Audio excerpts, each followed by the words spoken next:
Most people walk through life in a state of deep biological sleep, trapped in a continuous cycle of automatic reactions they never consciously chose.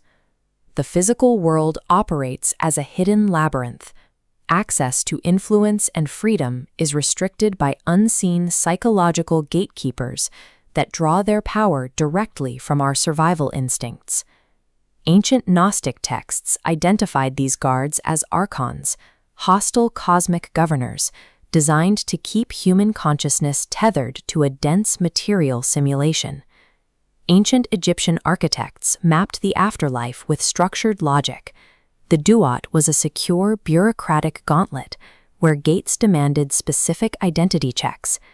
To pass, a soul had to vocalize the hidden names of the animal-headed entities guarding the path, stripping their objective power. This is the foundational law of leverage. If you cannot master your internal reactions to these ancient fears, you remain a permanent prisoner of the external world. These mythological gatekeepers have a physical counterpart in modern neurochemistry. As the body enters REM sleep, the brainstem releases neurotransmitters to induce total muscle paralysis. If your awareness wakes up while the body is still locked down, the amygdala interprets the inability to move as a mortal threat.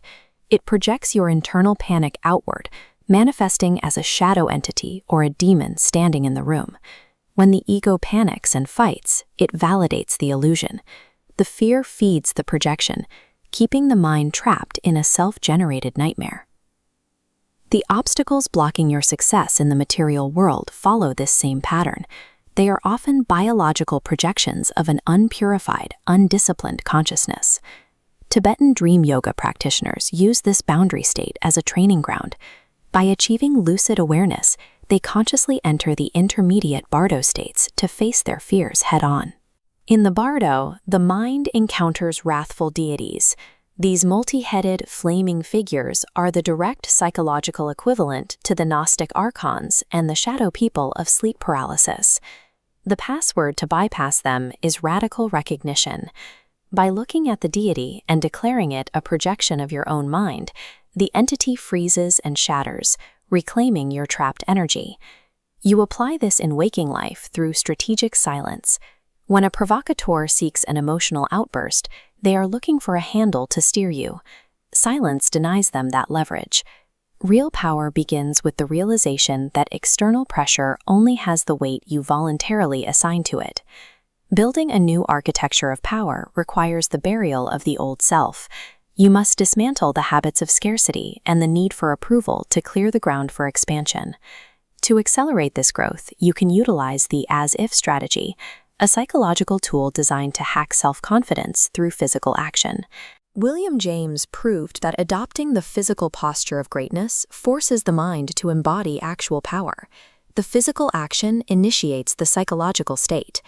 Radiating total nonverbal security creates a self-fulfilling prophecy. When you move with the composure of a king, the world begins to adjust its posture around you. This internal certainty allows you to weaponize pressure. Thomas Edison used this exact methodology to manifest impossible technology. Before he had a working filament, Edison publicly promised to light New York City within 5 years. He used the threat of public humiliation as an artificial deadline to force a breakthrough.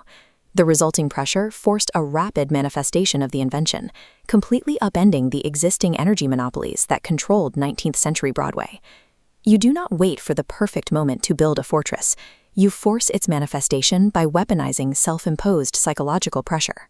This structure is reinforced through Machiavelli's principle of the 1% daily upgrade. True power accumulates quietly in the dark, through invisible, repetitive discipline. Most men chase the explosion of overnight success, but motivation is an unreliable guest. Discipline is the cold agreement you keep with yourself when every cell in your body is begging you to break it.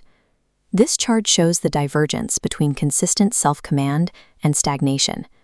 Over time, the gap between a compounding curve of daily effort and a flat line becomes a gulf that others can no longer cross.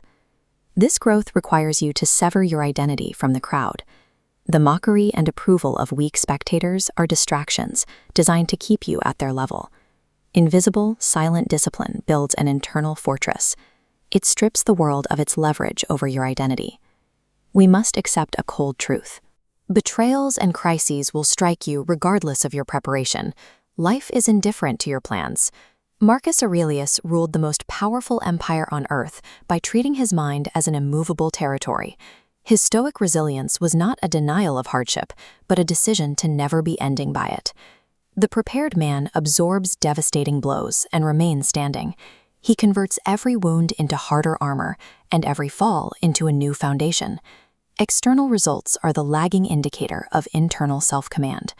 By securing absolute psychological sovereignty, you stop being a reactor to your environment and instead become a gravity well that the world eventually adjusts around.